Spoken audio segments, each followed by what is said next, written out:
The average gardener believes that beauty and bounty have a price tag.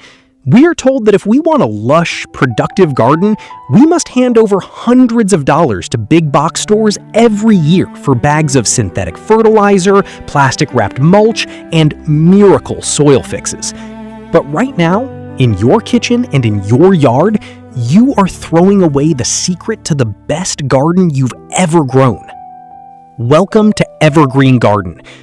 I want to talk about a number, $500. That is what the average American gardener spends annually on garden inputs. I know that because for over a decade, I was that person. I thought a green thumb was something you bought at a checkout counter. But 3 years ago, I stopped. I stopped buying the bags, stopped the chemicals, and started looking at my trash as resources. Today, I'm breaking down the Evergreen Cycle. This is a complete deep dive masterclass into a 6-part system using things you are currently throwing away. Cardboard, dry leaves, coffee grounds, eggshells, banana peels, and grass clippings. When used together as a system, they create a soil environment so biologically active that your plants will grow faster and healthier than you ever thought possible. Best of all, the cost is exactly $0. Before we grab the shovel, we have to understand the psychology of why this works. Most synthetic fertilizers do one thing. They deliver a concentrated dose of nutrients directly to plant roots. It's like giving a person an energy drink instead of a balanced meal. You get a spike, then a crash, and eventually the soil underneath becomes a dead, compacted desert that requires more chemicals just to keep things alive. The 6 inputs we're discussing today feed the system. They feed the fungal networks, the earthworms, and the billions of microbes that do the heavy lifting for you. When you feed the system feeds the plants automatically. Let's start with the foundation of the house. Input number 1, cardboard. Every time you receive a shipping box or break down an appliance package, you are holding a high-quality carbon sheet. Cardboard is the ultimate weed suppressor and soil builder. To use it properly, you must remove all plastic tape and staples. When you lay a layer of uncoated cardboard directly on the soil, you are creating a physical barrier that smothers weeds without using plastic landscape fabric. Weeds cannot germinate without light. But the real magic happens underneath. Earthworms are attracted to the cellulose in cardboard. They will travel from feet away to colonize the soil beneath it. More earthworms mean better aeration and faster breakdown of organic matter.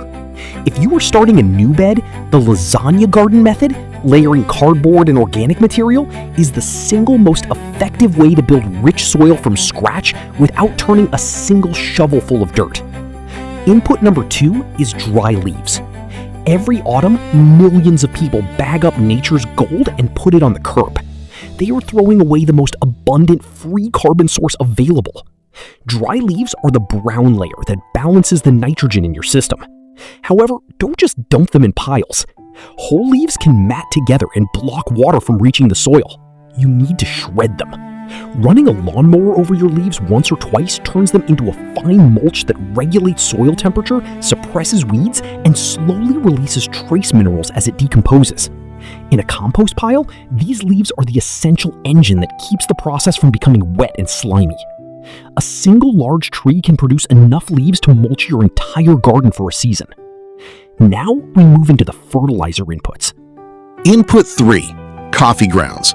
Your morning brew produces the perfect slow-release nitrogen battery. Potassium and phosphorus in nearly the same ratio you find on a synthetic fertilizer bag. The difference is the delivery. Synthetics dump everything at once, which can burn roots. Coffee grounds release slowly over weeks. You can sprinkle them directly on the soil, or for faster results, make a liquid drench. Add 2 cups of grounds to a bucket of water, let it steep overnight, and pour that dark liquid around your heaviest feeders. It reaches the roots within hours.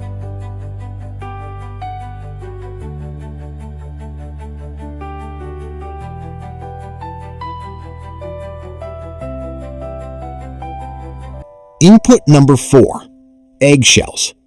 An eggshell is approximately 94% calcium carbonate. This is the structural integrity your plants need to build strong cell walls and prevent blossom end rot in tomatoes and peppers. The mistake most people make is throwing whole shells into the garden. They take years to break down that way. To make them effective, you must dry the shells and grind them into a fine white powder. This garden flour becomes bioavailable in weeks. Add a tablespoon to every planting hole, and you've just given your seedlings a lifetime supply of calcium. Input number 5, banana peels. These are roughly 42% potassium by dry weight, making them one of the most potent fruit-building tools in your kitchen. Potassium is responsible for fruit quality, size, and sugar content. The fastest way to use them is by making banana peel tea. Steep fresh peels in water for 48 hours. Dilute it and apply it to your flowering plants. This ensures your tomatoes and peppers have the energy they need to hold on to their fruit and ripen beautifully. Finally, input number 6, grass clippings. Every time you mow, you generate a nitrogen-rich mulch. If you practice grass cycling, leaving the clippings on the lawn, you return 30% of the nitrogen back to your grass.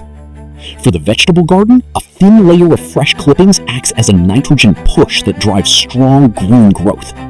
Just ensure your lawn hasn't been treated with chemical weed killers before using these as mulch. I know what you might be thinking.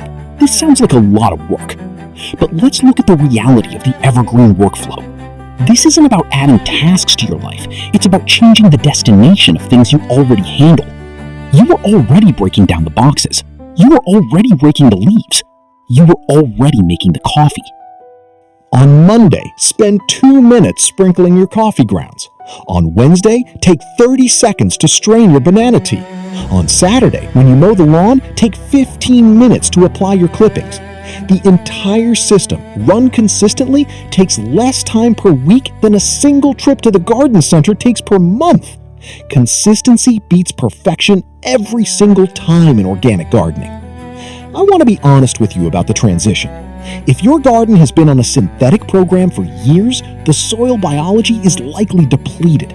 In the first few weeks of switching to this free system, you might not see a dramatic explosion of growth. Synthetics are like a drug. The plants are addicted to the quick hit. But keep going. Within 6 to 8 weeks, you will see the biological signals. The soil will darken. Earthworms will appear where there were none. The leaves will take on a deeper, healthier green. By the second season, you are starting from a higher baseline. Your plants will have fewer pests and diseases because they are structurally stronger. By the third season, the transformation will be undeniable. You will have soil that crumbles in your hand like velvet and harvests that exceed anything you ever grew with store-bought chemicals. Gardening shouldn't be a subscription service to a corporate store. It should be a closed loop. Your kitchen and your yard are already producing everything your garden needs. The coffee you drink, the eggs you eat, and the lawn you mow are all parts of a grand cycle. When you redirect these materials instead of discarding them, you are building a legacy of fertility in your soil. You aren't trying to build a perfect garden in one day. You are building it layer by layer, week by week, season by season. If you are ready to stop spending and start growing, join our community here at Evergreen Garden. Hit the subscribe button and ring the bell so you never miss a practical tip on how to grow more with less effort. Tell me in the comments, which of these 6 inputs are you going to start with today? I read every single comment, and I'm here to help you succeed. Build your soil, and the soil will build your life. I'll see you in the next video. Until then, keep growing.